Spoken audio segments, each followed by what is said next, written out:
This is K.M. Weiland, and you're listening to the 179th episode of the Wordplay Podcast. There's something about the Christmas season that always makes me especially glad to be a writer. Nostalgia is part of it, no doubt. All the great classic Christmas movies are probably a portion of the inspiration as well. And of course, the general beauty of the season with all the lights and decorations is always food for the muse. It's also a season of Thanksgiving for me, even more than Thanksgiving itself, as I give thanks for my God and Savior and time spent with my wonderful family. It's one of the busiest seasons in my life, which means writing often gets pushed and shoved around to fit other people's schedules. But maybe because of that very fact, writing is always one of the things I feel most grateful for in this period.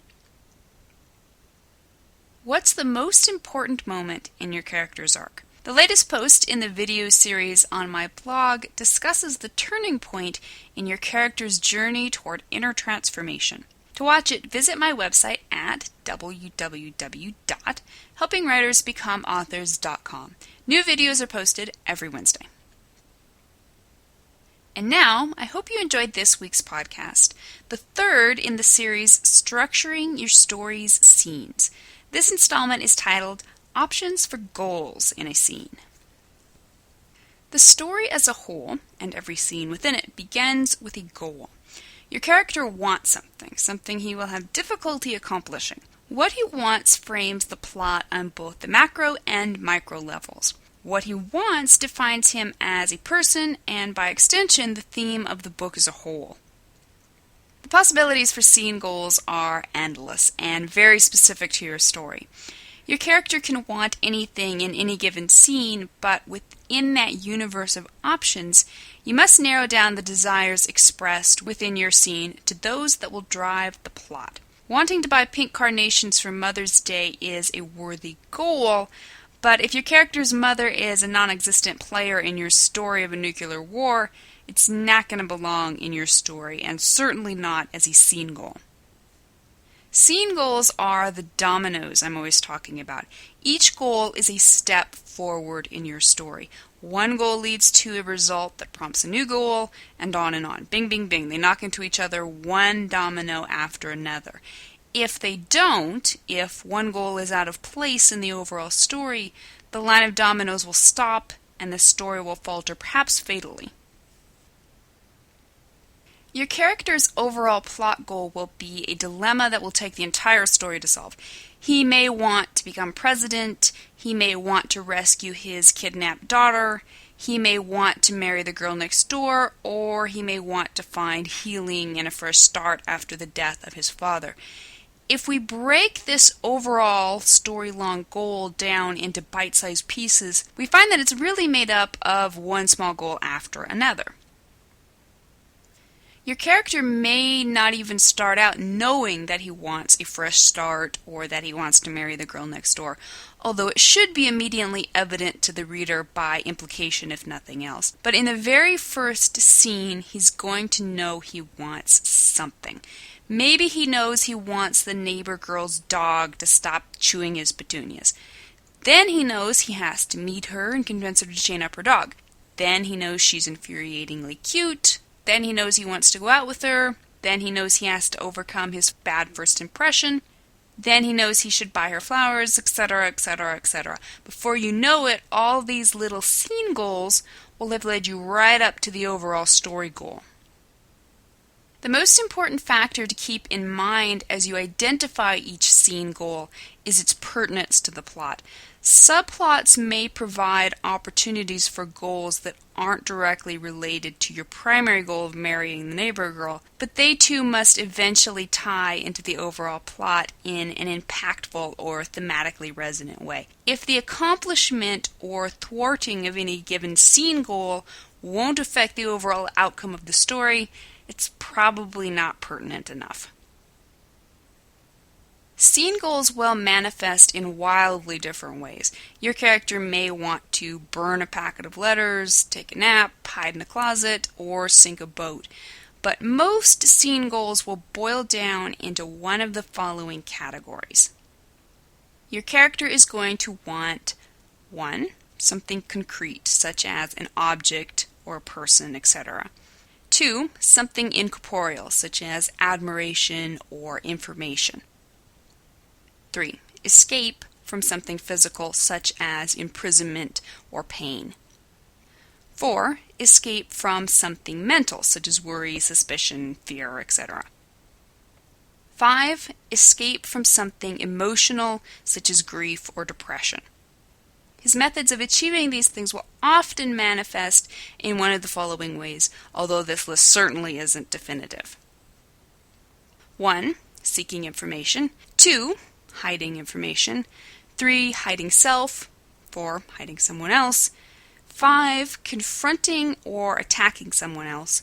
Or 6, repairing or destroying physical objects.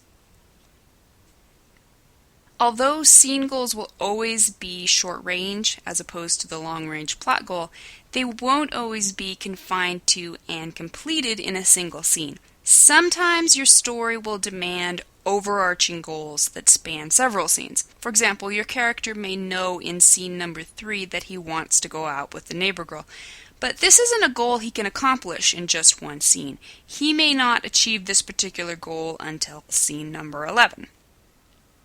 That's where partial goals come into play. Just as scene goals build up to the overall story goal, partial goals build up to fulfill overarching goals, which themselves eventually lead up to the overall goal. In our example, the character's journey to reach this particular overarching goal might include partial goals such as purposefully bumping into the neighbor girl several times, getting her phone number, buying her flowers, and apologizing for yelling at her dog.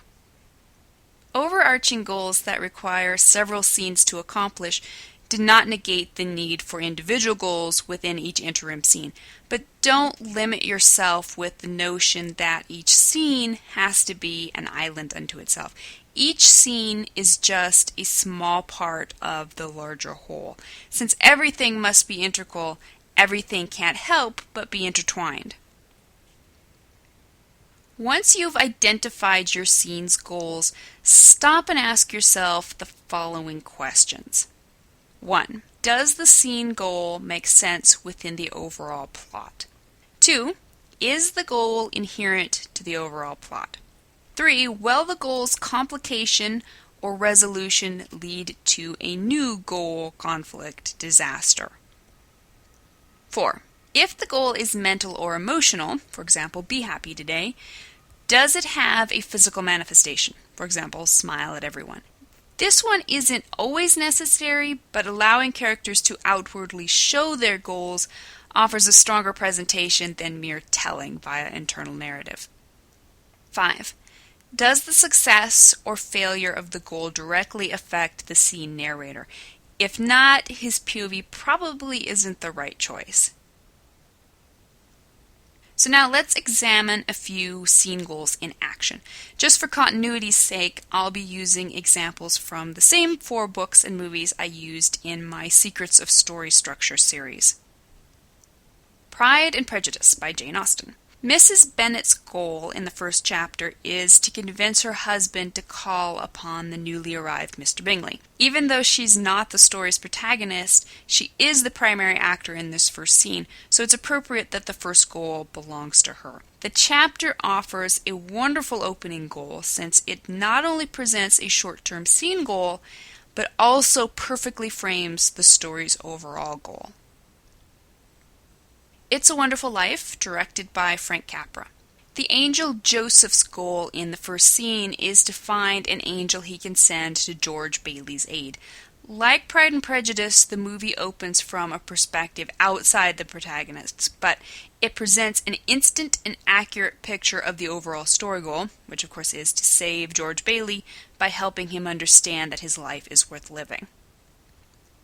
Ender's Game by Orson Scott Card. The book opens with several short scenes indicating the goals of people other than the protagonist, used, once again, to frame the plot's overall focus. Ender's first goal is to avoid the bullies and make it to the school bus without incident. Master and Commander, The Far Side of the World, directed by Peter Weir. Both the overall story goal and, by extension, the individual scene goal are introduced in the movie's opening shot with the revelation of Jack Aubrey's orders to find and destroy the French privateer Acheron. The movie establishes this goal quickly by allowing readers to directly read the orders, then jumps into the first scene with the officer of the watch glassing the sea in search of any anomaly that may prove to be their quarry. Once you have a proper goal in place, the rest of your scene will likely flow easily and organically, so long as each scene is inherent to your story and moves the plot forward. You'll be on course to achieve a solid and cohesive novel. Thank you for listening to the Wordplay Podcast. To read a transcript of this episode, you can visit my website at helpingwritersbecomeauthors.com. And be sure to check back again next week.